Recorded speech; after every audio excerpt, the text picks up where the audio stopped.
Mau Mau, the rebellion against British rule in Kenya, awakened the deepest European fears of primitive African savagery. The British saw in it the work of the devil himself.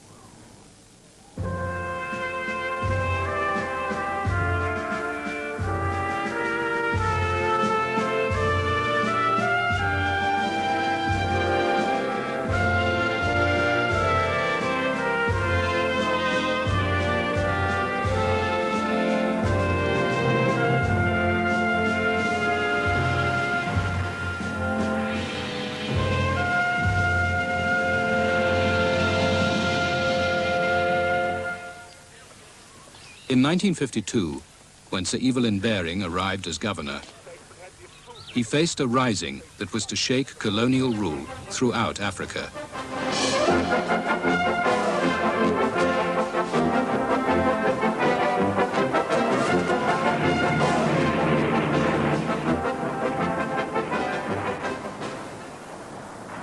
To the white settlers, this was home. They had created Kenya. And whatever Britain might want, they were determined to stay on top. In 1922, Churchill gave the settlers a promise. He said, "This land is yours, the settlers, in perpetuity, not only for you, for your children and your grandchildren." 30,000 white settlers dominated 5 million Africans. In Kenya's most fertile area, the White Highlands, Africans could not own land, only labor on the white man's farms. Let's be blunt. The Europeans number 1, Asians number 2 1/4, Africans number 4 1/2. They had no status at all. They were laborers, they were servants, they were what have you. Originally, Britain wanted Kenya only as a link to areas deeper inside Africa. The Kikuyu, the largest tribe in Kenya, had been reduced to a narrow tribal reserve. Hemming in their growing population were the White Highlands. The capital, Nairobi, became a magnet for the Kikuyu, the most energetic and commercial of Kenya's tribes. While the British advertised farmland for white settlement, Kikuyu land hunger in their overcrowded reserve became intense. Among the tribes, they led the agitation for political change. They sent a young Kikuyu, Jomo Kenyatta, to England to put their case. He pressed for the return of their land and a share in government. When he came home in 1946, he was greeted as a national hero. Many Africans had fought in the war, seen white men killed. Kenyatta led them in a new militancy. He seemed to have a synthesis of modernism and atavism. He seemed to be totally attuned to the background of his people, to their practices, their customs, their superstitions. He knew about Russia and Britain. He was a very broadly informed, human sort of man. I never felt other than dominated by his vibrant personality, a sort of hypnotic masculinity, and one felt enveloped by his warmth and at the same time slightly repelled by his menace. He had magnetism. Absolute magnetism, and he could put anybody to ash by looking at him. And Hitler had the same thing, apparently, as far as his eyes. That man, he had something. It's the only time in the whole of my life that I actually felt the hair on the back of my neck standing on end. In a way, he appeared to be rather like a very flamboyant black bookmaker, enormous great rings on his fingers, a very ornate stick, and very impressive eyes, rather sort of bored into. Coupled with the fact that you knew he was determined to ruin everything in your district if he could, had a terrible effect on one. The British blamed Kenyatta for Kikuyu resistance to land improvement. Some Kikuyu felt that only violence would drive the whites out. They slashed the legs of white-owned cattle, tore out their intestines, and left them in agony under the African sun. The Kikuyu had always used magic and blood sacrifice. To break their ritual oaths was thought fatal. In 1950, the radical Kikuyus secretly founded Mau Mau and invented a new oath to unite the people in revolt against British rule. Young militants used Kenyatta's party, the Kenya African Union, KAU, as a cover. We had oathing places in Nairobi and other areas. This was being organized under the umbrella of the Kenya African Union, and nobody would suspect, because sometimes we used to have our meetings in my office in Kiburi House. After having KAU meeting in the evening, then later at night, we bring our central committee of Mau Mau when everybody else who is not a member has left. We knew our people were ignorant and they were ruled by the tradition customs, and where they thought that they held that oath could kill. And we tried to exploit the ignorance of our people.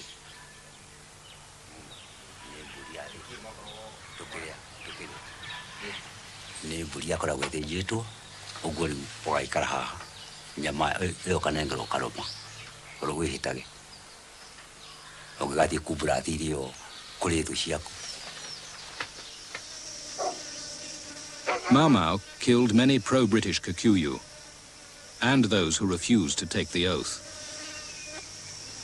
There were also the other forms of intimidation, disemboweling cats and pinning them to boards outside somebody's house with a notice underneath, making various statements to the effect that if there was any further trouble from him, he would be murdered. That sort of thing. Various forms of intimidation, but it had a universal effect. The slaughter grew, both in numbers and ferocity. The British were convinced they knew who was behind Mau Mau and its killings. It's very difficult not to conclude that Kenyatta himself was the originator of it. I was completely convinced that he was the actual leader of the Mau Mau, that he'd started the whole thing, that he was responsible for inventing the oaths that they had to take. I have no doubt that he instituted Mau Mau and kept it going. I'm quite sure, yes, that he was responsible to start with. I knew perfectly well that headmen were being murdered and their huts set on fire with them locked inside and so on. Most Kikuyu were just as certain. Kenyatta, their leader, ran Mau Mau. But the men who did disagree. How much did Kenyatta know about the organization of Mau Mau? I think he knew nothing. At all? At all. Kenyatta was among the older generation, so we feared that if he knew much, he may disagree with what we were thinking of doing. So it was only the younger generation which had decided that because all other means have failed, we must use violence. He was not active in that organization, and we did not want him to be active in that one. And he did not know who were leading. Kenyatta did not know who the leaders were? No, and he could not say who was steering the wheel. Kenyatta had avoided taking sides. In 1952, the British persuaded him to do so. At a mass rally alongside the pro-British chief Waruhiu, he cursed Mau Mau.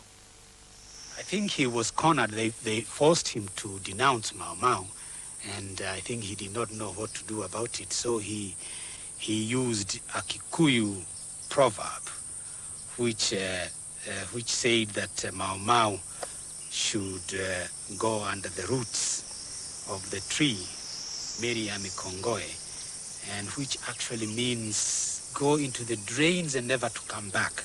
So it was taken very seriously by people. Kenyatta's curse led the Mau Mau Central Committee to summon him. When he came, we told him how we are disappointed. In fact, that was the time when the Central Committee introduced itself to him, that we are the Mau Mau Central Committee, we are organizing this and that, and we feel very hurt by your denunciation. Kenyatta was left in no doubt that if he continued to denounce Mau Mau, they would deal with him. Kenyatta would have been a very big trouble. Was there Even to the extent of being killed. It was not a joke by that time. There were no going back. There was the possibility Kenyatta could have been killed? Yes. If he had tried to go back? Yes. And denounce Mau Mau? What makes you so sure of that? Well, I know because I was the chief organizer and I know what was... people were serious about it. Within the movement, they had their local people. If they decide somebody will die, then, and death sentence has been passed by the bench, well, nobody can stop them. So there were the local district liquidation squads, were there? Everywhere. They were everywhere. Because, see, there were a lot of traitors, and they had to be stopped. In October 1952, Chief Waruhiu, who had stood beside Kenyatta when he cursed Mau Mau, was murdered by them. Bering had been governor for only a week. Across the grave, he saw Jomo Kenyatta. They did not meet. The whites forced the new governor's hand. Bering declared a state of emergency. Kenyatta was arrested. Troops are in the streets of Nairobi. Sir Evelyn Baring, the governor, salutes the men of the Lancashire Fusiliers who have flown in to help clear his colony of the Mau Mau menace, which has struck fear into Kenya's very heart. More than 3,500 have been arrested already. All have to be carefully checked by police security men, for in such a decisive swoop as this, it is all too easy for the innocent to suffer. The objective of this secret society is to drive all white men out of Kenya. All who carry the mark of the Mau Mau must be hunted out so that peace may come to this troubled colony.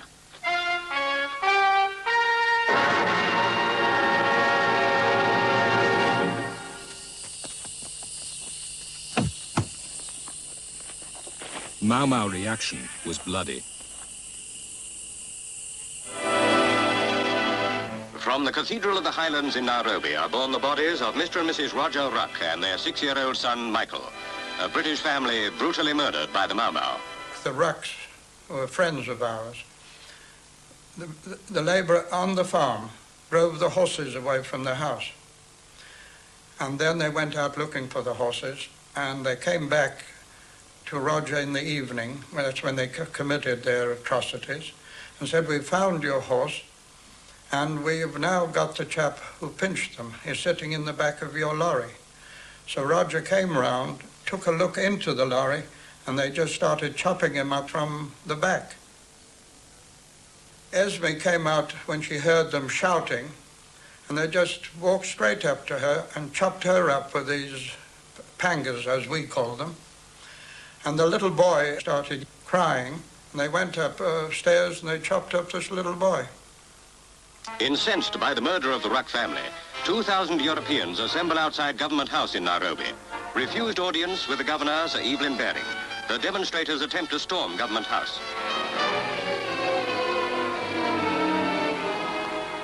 White settlers had always accused the administration of being pro-African.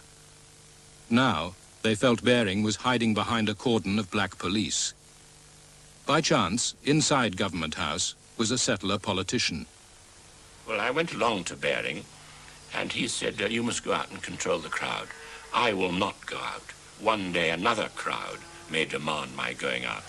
When I arrived, the settlers were standing their cigarettes on the arms and faces of the police, the black policemen, to get them clear of the doors so they could smash the doors in. Well, I ordered the police away. And the policeman stood at attention and said, "I only take my orders, sir, from the commissioner." And I remember turning round, because you must remember it's terribly intense. I said, "Where the bloody hell is the commissioner?" He was just behind me. And I said, "You take your men away. You take your men away. I'll be responsible." Just as we were getting the crowd settled down, the Sultana of Zanzibar, who was naturally a dark-featured woman, came out onto the veranda to look over the crowd. And, of course, they went mad. I remember one South African woman saying, there, look, they've got the bloody niggers already in the place. The bloody niggers are already in the place. Now that the killing had been turned on them, the whites armed themselves. All Africans were suspect. The fact that your own cook, who'd been with you for 30, 40 years, could be oathed in a way that he could come and kill you. Unbelievable. You'd been a friend to him, you'd been helpful to his children, you'd done this, that, and the other over the years, and yet, happily one night, he would come and slit your throat. This they couldn't understand. They couldn't understand the depth of bitterness. All told, 32 settlers were killed by Mau Mau during the emergency. The manner of their deaths created an atmosphere of fear and vengeance. Against this background, Kenyatta and 5 others were charged with managing Mau Mau.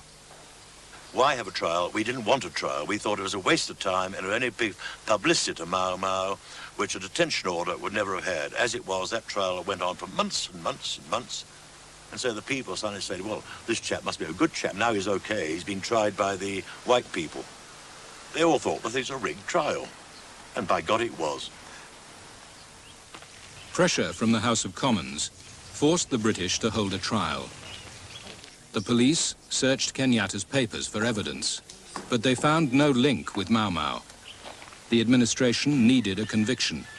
After careful consideration, they selected Judge Ransley Thacker to hear the case.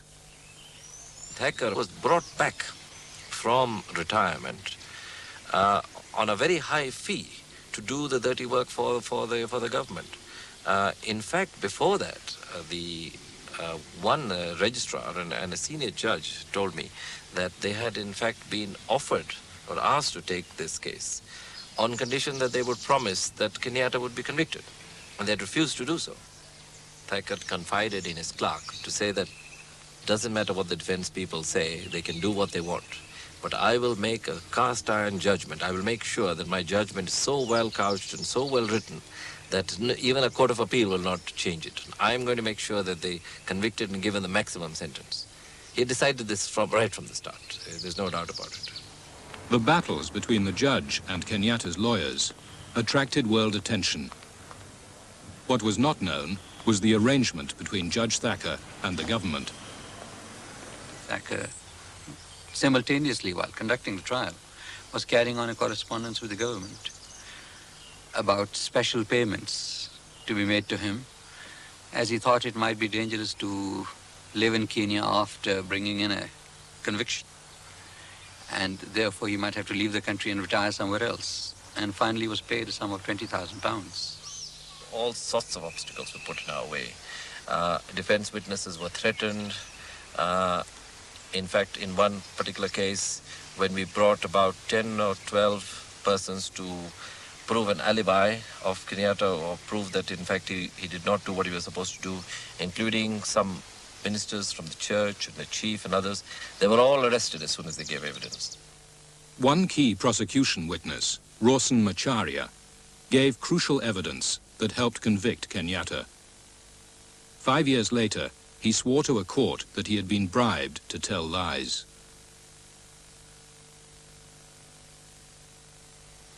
He had written letters from the government, which he showed me, that he would be sent to England, he would be educated there, his family would be supported, and when he came back, he'd be given a job. At that stage, I decided to take an affidavit from him, in which he said that the whole of his evidence was invented, that the other 10 witnesses whose names he had given were telling the truth, and he'd been committing perjury. Macharia's changed evidence was not believed by the courts. Whatever the truth, he had helped secure heavy sentences. The real violence of Mau Mau took place after Kenyatta was arrested. And I believe by arresting the hierarchy of Mau Mau, you put inside those people who were, perhaps, their aims were peaceful means, or moderately peaceful, then all the thugs took over. And the killings, the real killings of Mau Mau, took place after Kenyatta had been arrested. Kenyatta's conviction persuaded hundreds of young Kikuyu of the need for violent struggle. With few arms and no allies, they operated as small gangs in the forests.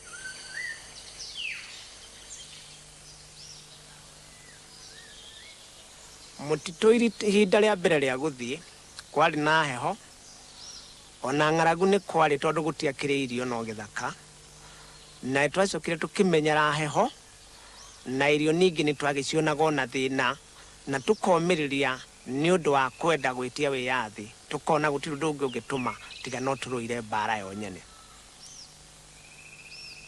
Kikuyu, who had prospered under British rule, sent their men to join the Home Guard, armed and trained by the government. The Mau Mau rebellion had become a civil war. In March 1953, at Lari, a local quarrel over land turned into a massacre. 94 Kikuyu were killed. Mau Mau was blamed. To survive, the Kikuyu swore loyalty to the British by day and the Mau Mau by night. The civil war, African against African, was to last for 5 years. The pictures from Lari shocked the world. When I got there was the most dreadful scene I've ever seen in my life. There were huts in flames. A man called ex-Chief Luka and his family were burnt to death. Small children had been crucified.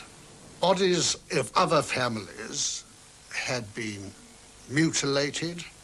It was the most horrible scene. Those who had survived the slaughter had been brought here, most of them to have their wounds treated. Many have since died. It wasn't a pleasant sight. Men and women with their bodies scarred forever by clubs and knives and fire. The stories the wounded told were terrible to hear, of the whole village set ablaze, and of the savage butchery that followed. Yet the survivors, I suppose, must be counted as the lucky ones. Upon the children, too, the Mau Mau had laid its evil mark. The lucky ones, I wonder.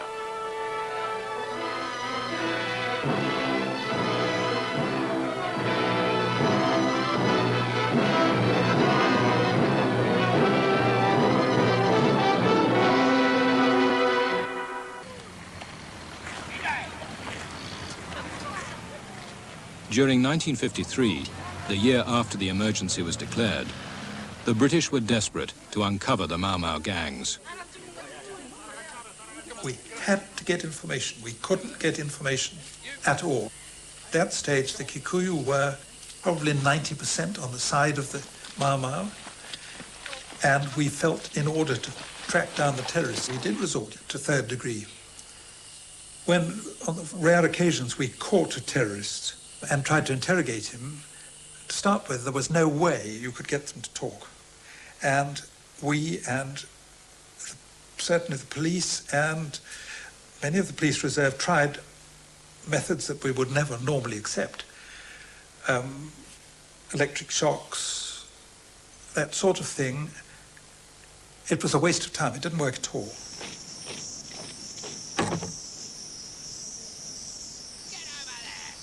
Kikuyu villages suspected of Mau Mau sympathies were raided.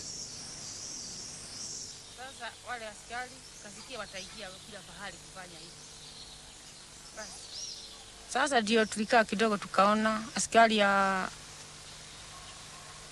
Kamatimu nachanganyika na ame na kuja saa 12 mapema mnasikia milango fugueni kuingia ndani ni kupiga nyinyi tu, hakuna kitu kingine. Sasa mkapigwa, mwingine anapigwa tena anapelekwa paka huko post akiwa mahututi. Kufika huko wanakwenda wanampiga, nasikia paka nakufa kabisa. The army commander, General Erskine, tried to stop the excesses. He made his first priority the cleaning up of Nairobi, the nerve center of Mau Mau. In April 1954, all Kikuyu in the city were rounded up in a month-long operation. At one stage, at the early stages, 1 in every 3 adult males of the entire Kikuyu tribe was in detention. All over Kenya, screening camps had been set up to process the total of 80,000 who were arrested. Before they could even be considered for release, the authorities tried to identify those who had taken the oath. We were trying to deal with it, so to speak, in its own coin. They felt that the oath had bound them and that if they broke the oath, something terrible would happen to them. We were concerned to try to break the power of the oath, to, so to speak, cleanse them, so that its power was no longer binding. The government even employed witch doctors to decontaminate those who had joined Mau Mau. The vital thing, as far as the administration was concerned, was to get someone to declare that he'd taken an oath. It was thought, in some mysterious way, that as soon as you signed a paper, however you signed it, after half an hour's roughing up, after 4 hours roughing up, after 3 weeks roughing up, as soon as you signed that, you were in some way getting rid of this awful atavistic horror that had taken hold of you when you first took it. At the same time, the government lured hundreds of fighters out of the forest by generous surrender terms. Forest leaders resorted to ever more extreme oaths to hold their men together. Uhoro wa mutitule nitwali hede kunywa mumare no ginya wambe hare buri yathijagwo yathijwo ukamba ukanywa ukaria nyameyo nyamere ngire ugacoka ugekira hagithita-ini ukaharukia uguo waharukia uguo gere ngi ukaharukia haha hana hare nyama ya mundu ugathie ho ukanywa thakame were hiu mundu ari murage igu kamuruga maita 1 2 3 4 5 6 7 riu nitakuga ati ona mundu ukamuona hana thigiriri ati nduri hindi utangimuraga. These oaths were read to newly arrived British troops. The aim was to stiffen their hatred of the gangs. The effect was to terrify young national servicemen into killing anything that moved in the forest. These Mau Mau were like animals. They lived in the bush, they had long hair, some of them had game skins, coats around them. They ran on, carried a gun in one hand, and they ran like baboons through the bush. Now, in the forest, they were lying down watching you, and these poor lads would be coming along, walking upright, had no experience of bush warfare, it wasn't their fault, but actually fighting against people like that, they were useless. You had to hunt like you hunt a leopard or a lion, and you had to beat these Mau Mau at their own game. There was this chap, he'd seen me, and he was trying to get himself hidden in some stones. So I put a bullet straight behind his head. He came over backwards. His adjutant, the most awful fellow I've ever seen.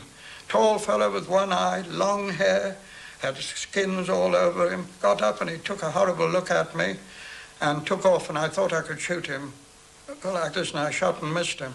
Then I put the gun up and got him too. Then there was another one running a short way over, and I put a bullet, turned out to be a young girl of 16.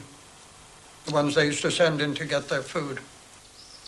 Twaharukagia ndigizo twathie rũĩ irio icio kũrĩ harĩa hatuĩkĩte irĩ igũ akorwo rĩu nĩ ta haha macani-inĩ maya ikaigwo ho makaya kuoya arĩa ti waga kũmaha irio tondũ nao nĩ megũkũraga waga kũmaha irio na nĩ magũkũhũra na nĩ ũgũitwo ucoke ũreke ũiguĩte ruo mũno na mũkanda na warĩa maigua nĩ ũkũheanaga irio nĩ woywo ũhũrwo na ũthamio. Those Kikuyu still held in detention were forced to work. From a Guthi camp came repeated allegations of brutality.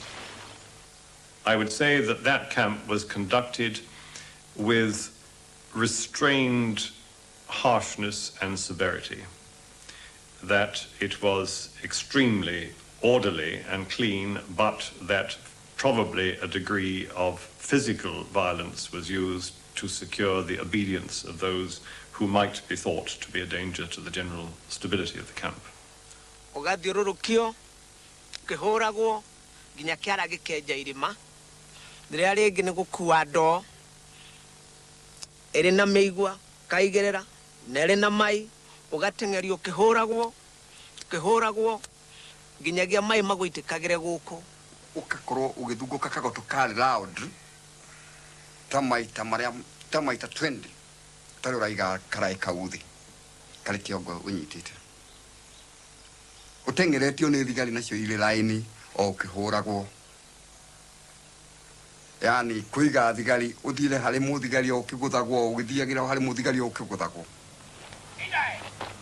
I got a letter which I couldn't ignore, which said, death of detainees in a Guthi camp. And then another letter came from them saying, please act else we shall all be dead.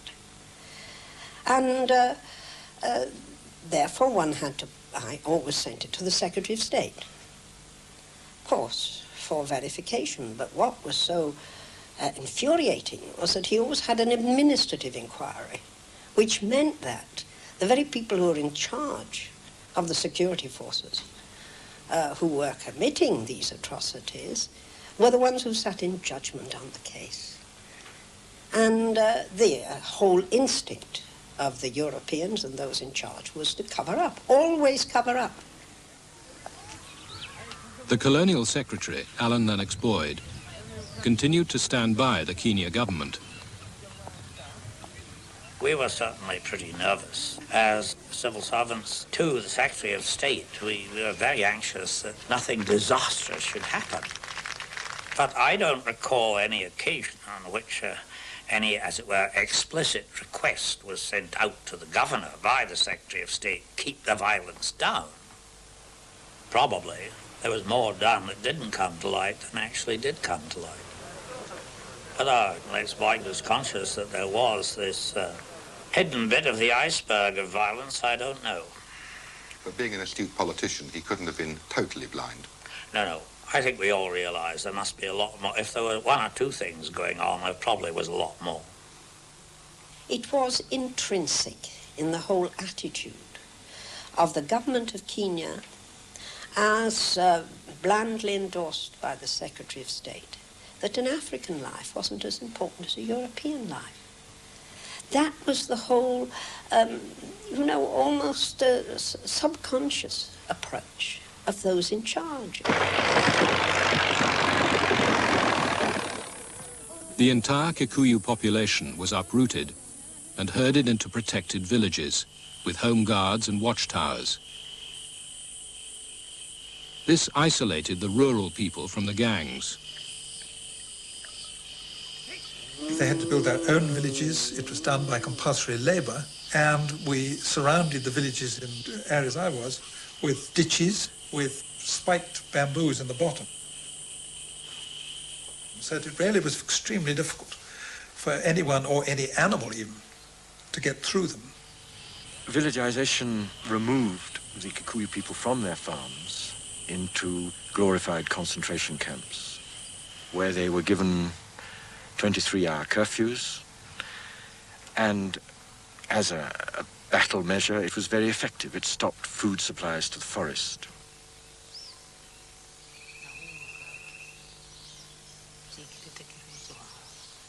Tugagithie tugakimatha tugacoka riu tugacoka ugicagi tugacokio ugicagi riu ni twakihingirwo indi yo nario twari na ruo runene muno na ng'aragu nene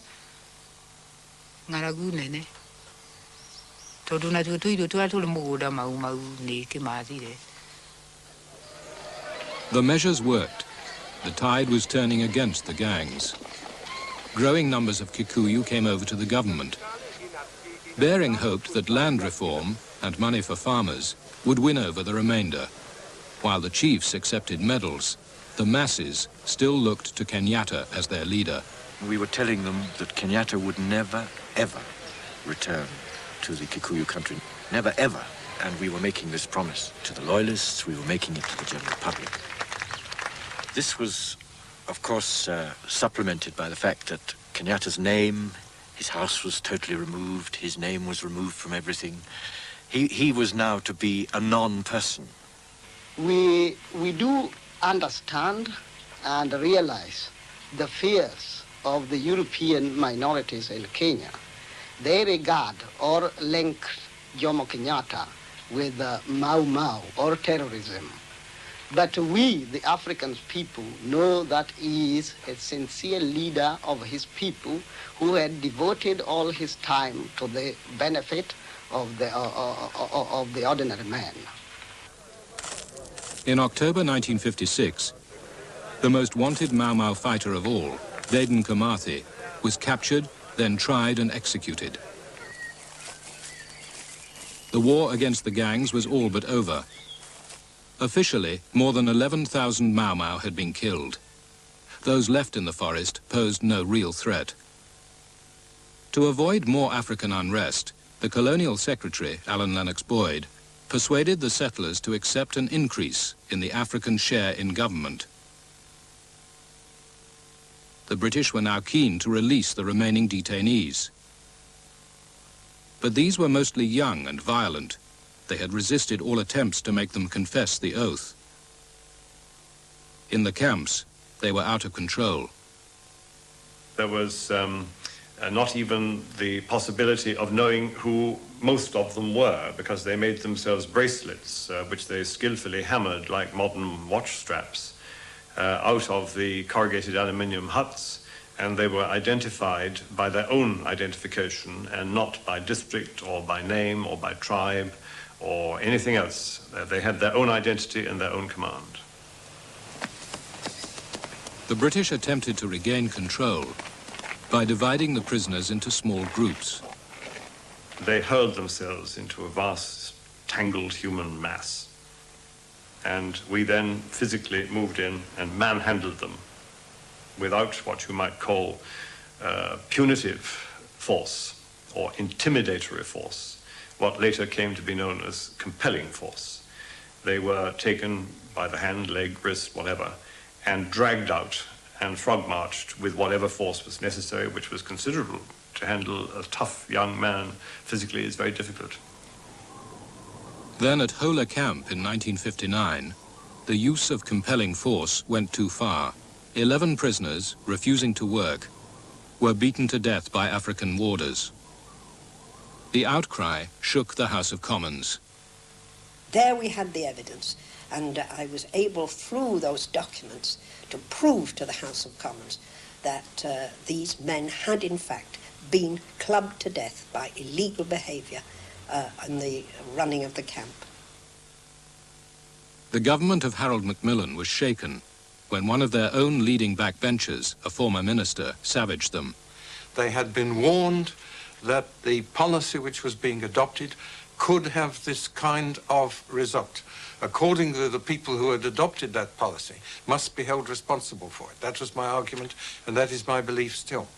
And that would mean that the governor himself would have to accept responsibility unless it could clearly be vested in someone else who had acted without his knowledge or authority.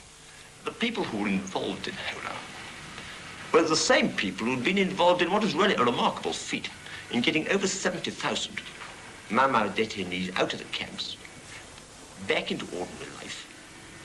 We all realize that we made mistakes from top to the bottom, all of us. We are trying to put them right, the mistakes we made, and we've had a committee who, from the United been looking into what we should do in the future. No senior official was dismissed over Hola. Some months later, Bering himself retired as planned. After Hola, the British released the remaining detainees. They simply went home. The cabinet decided Britain could no longer sustain white settler power in Kenya. Instead, the new colonial secretary, Ian MacLeod, announced Britain must come to terms with the growing force of African nationalism. MacLeod was not a man who minced words. He told everybody that the European position was really going to be dismantled. The sense of shock on the part of the local Europeans was immense, and I think the sense of shock to the colonial administration was equally great. We were really quite taken aback by the swiftness of determined change. Was MacLeod ready to listen to reasoned opposition to the speed at which he wanted to go? No. He hardly listened to anybody.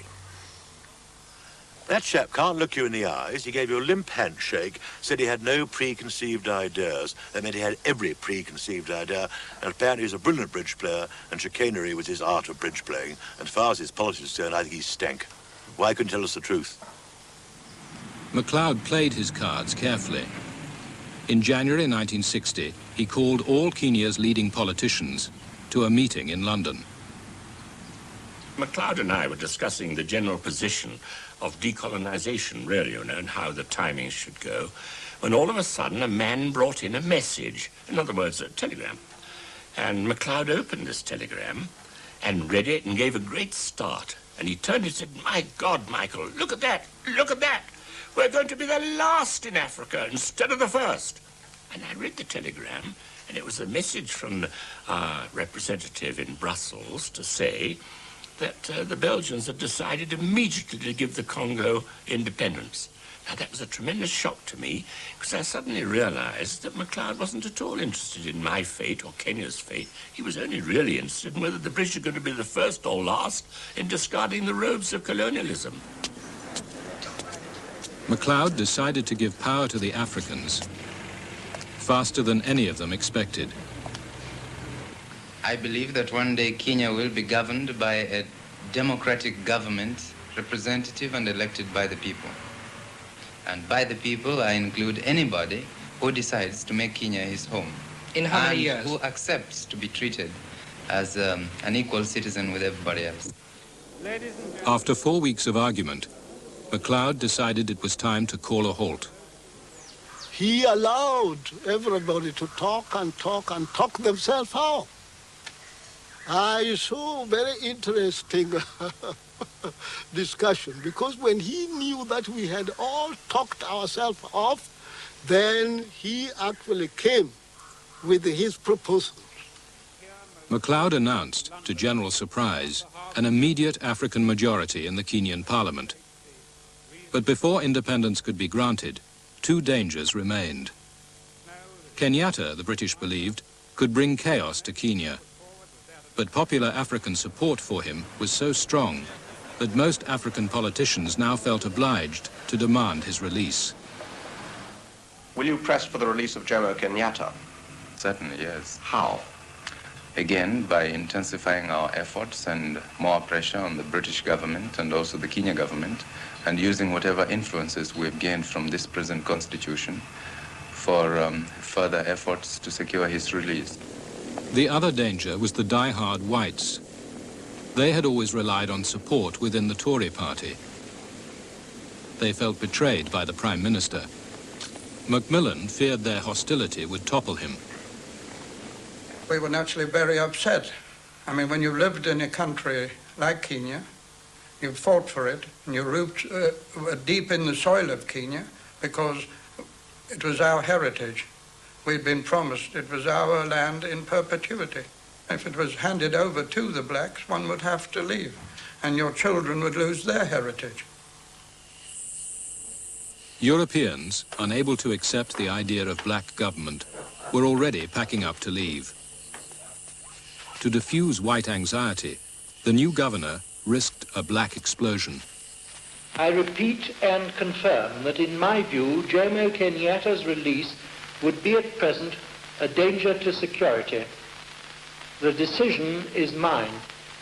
By this statement, I wish to make it clear that accordingly he will remain under restriction. They wanted people, all the propaganda which they sent round, wanted the people to believe that Kenyatta is an evil leader who had put the country into trouble, and he should never be allowed to come back to life again. The governor's broadcast increased African pressure for Kenyatta's release. When the Kenya African National Union, KANU, won the election, its leaders refused office until Kenyatta was freed. The deadlock now threatened the peaceful transfer of power that Britain wanted.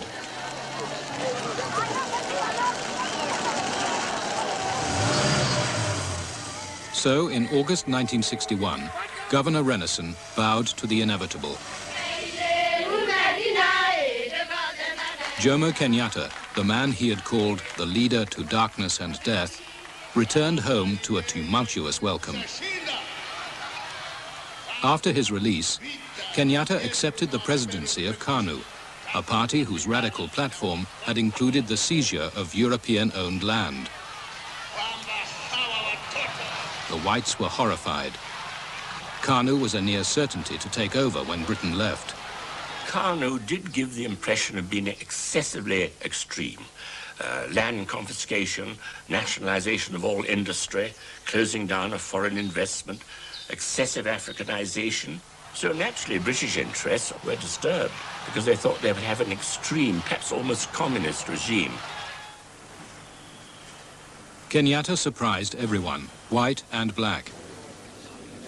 To secure independence, he knew that Kenya needed stability, not a new upheaval. He overruled the radicals. We don't want to rob anybody of his property. We're not concerned of robbing people of their property, no. But what we want to get is power, that is the government. We want to rule our country. Our main cause for struggle was to gain our land back. And independence or self-government was only being used as a means of taking back our land. And without land, then everybody thought that we had been sold out. Kenyatta was afraid that many of his supporters would grab white-owned land. He needed to buy it for them. He turned to Britain for the money and distributed some land in the White Highlands to African farmers. Kenyatta, with British aid, bought off Kikuyu unrest. He had no place for Mau Mau. He ordered the few fighters left in the forest to come out. Kenyatta gave them nothing, but greeted them as heroes.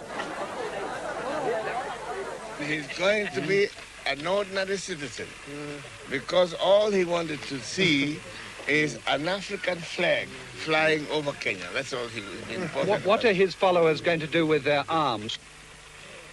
Their follower and their arm they will bring their arms to me, to their government. The settlers were still wary. They invited him to a meeting in the Highlands. With a goodwill, all of us. And this is the government policy. We believe that the Kenya is large enough. Kenya potentiality is great. And all of us, and I'm not telling you this because I'm in your meeting, I'm telling you what I believe and what my government believes. That white, brown, black can work together harmoniously in this country and make this country great. And Kenyatta said, if I made mistakes, forgive me. If you made mistakes, I forgive you. We must not forget the past, but we must forgive and work together. To think, Herr God, we have a statesman who does not want to take our land away, who does not want to kick us all out, who wants to keep the European farming here, who wants to keep the European community, and it did more to reassure the expatriate community than any other speech made by any other leader in this country.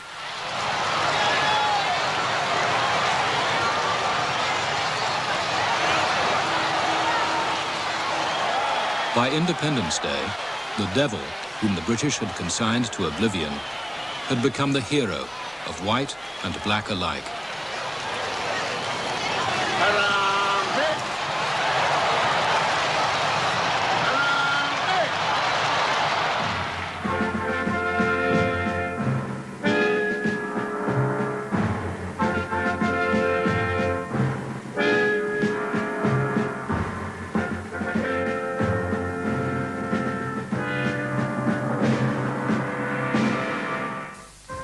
Next week in End of Empire, the empire in Africa declines and its eventual collapse brings down Britain's Prime Minister.